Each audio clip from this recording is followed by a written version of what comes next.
So now I'm going to be looking at the difference between mono and polyphonic, and also what legato is here and what the unison button does. So basically, when you're using a Logic instrument, there's different kind of types of sounds that you want to get. So sometimes you want to be able to play, so you can play chords. So if you've got it in polyphonic mode, then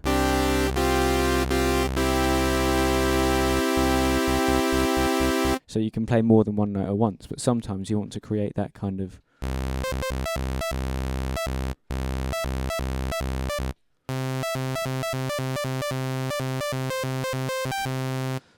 of where it only plays one sound at once. Especially if you're trying to recreate instruments like flutes and saxophones and stuff like that, then you want it in monophonic so that it only plays one note at once. Whereas if you have it in polyphonic, then you start if you're doing you can hear that it's starting to play. If you're trying to play legato, then it plays both notes at once, whereas that's where the legato thing comes in. If I play it, you can hear that it goes on to the next note without it basically goes on to the next note without going in through this this envelope again.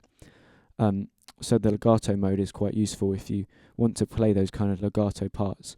Then it will just go through the envelope, when you first hit the note, rather than every time. Whereas if you've got mono, then it will go through the envelope every time. So polyphonic mode allows you to play chords.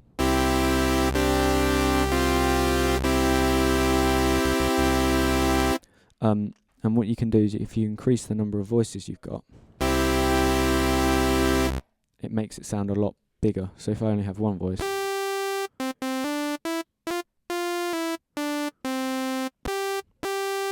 and obviously that still only allows me to play it in monophonic. So if I have it so I can play 4 voices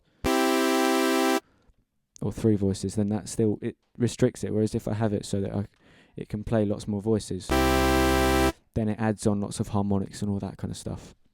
And unison, it basically halves the number of voices you can use, but it just doubles them all up. So every one it does, it doubles up. So you can hear that sounds really quite big.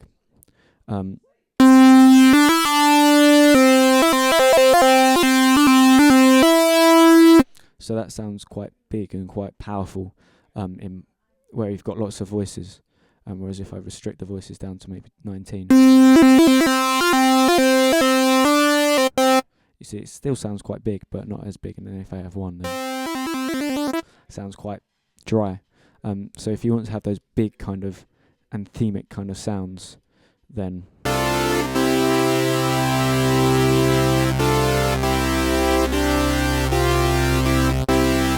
that's the kind of way to go. And then obviously in legato mode, you can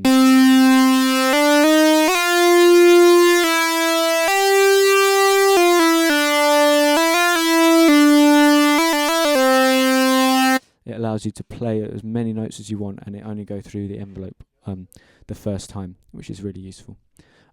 So we've looked at it in that one. Let's have a look at it in the ES1, which is a slightly different synthesizer. It's another one of Logic's synthesizers. So in the ES1, it has the way that it does it is it allows you to have different voices here. So it says how many voices you want to have. So at the moment it's set to 16. So that's at the moment that's so I had a nerve voice out there. I don't know why. So if I change the number of voices, then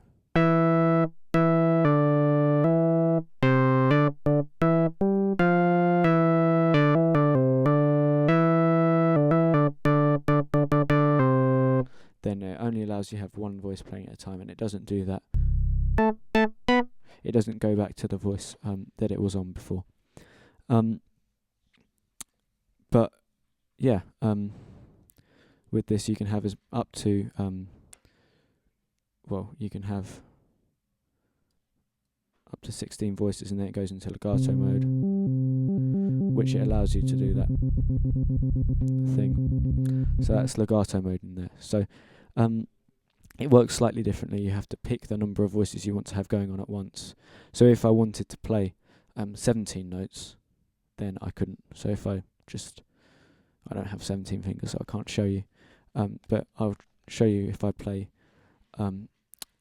5 notes with 4. So if I play 1, 2, 3,